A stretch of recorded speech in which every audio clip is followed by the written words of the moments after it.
नमस्कार, मैं नीरज द्विवेदी और आप देख रहे हैं एमपी अजब है, एमपी गजब है। यह एक ऐसा खास शो है जो सरकार और सिस्टम के दावों की पोल खोलता है।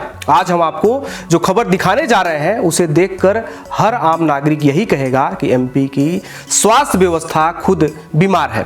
जी हां, सरकार भले ही हर साल करोड़ों रुपए स्वास्थ्य सेवाओं पर खर्च करने का दावा करे, लेकिन जमीनी हकीकत कुछ और ही बयां करती है। सरकार आए दिन नए नए अस्पतालों का निर्माण करवा रही है, डॉक्टरों की नियुक्तियां हो रही हैं, अत्याधुनिक जांच मशीनें लगाई जा रही हैं और मरीजों को घर से अस्पताल लाने के लिए एम्बुलेंस सेवाएं भी चलाई जा रही हैं। लेकिन अफसोस की बात यह है कि ये सुविधाएं आम नागरिक तक नहीं पहुंच पा रही हैं, जिसे इनकी सबसे ज्यादा जरूरत है। ऊपर से डॉक्टरों की लापरवाही का खामियाजा भी बेचारे गरीबों को भुगतना पड़ रहा है। ऐसा ही एक मामला रीवा जिले के हनुमाना नगर से सामने आया है, जहां 60 वर्षीय अशोक सिंह बीमार थे।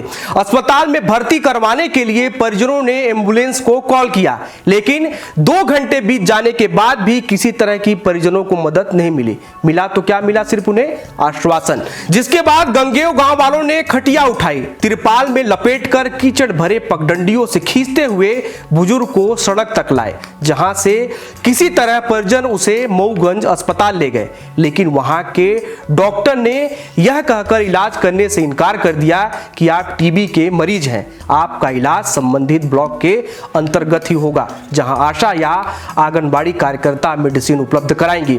आप यहां से जाइए। वहीं परिजन मरीज की गंभीर हालत का हवाला देते हुए घंटों डॉक्टर के सामने इलाज के लिए मिन्नत करते रहे, लेकिन डॉक्टर और स्टाफ का दिल बिल्कुल भी नहीं पिघला और इलाज के अभाव में मरीज की मौत हो गई। हॉस्पिटल यहाँ से घर से ले गया रोड तक 2 किलोमीटर, खटिया में पन्नी उड़ाकर पानी बरसता था। वो का एम्बुलेंस को फोन लगाया तो हमने वो कहा 11 बजे आएंगी। तो हमने नारायण मिश्रा की गाड़ी किया और वहाँ मऊगंज ले गई। तो वहाँ डॉक्टर ने पर्ची कटवाया तो डॉक्टर ने देखा, पर्ची फेंक दिया, भर्ती नहीं किया। और जो टीवी वाला कमरा रहा तो वो कहता था कि बाहर निकल जाओ तुरंत, कमरा बंद कर लीजिए ढकेल के। हाँ, वो यहाँ सुबह ख़त्म हो गए, वहाँ इलाज ना होने के कारण डॉक्टर ने भर्ती नहीं किया, देखा नहीं।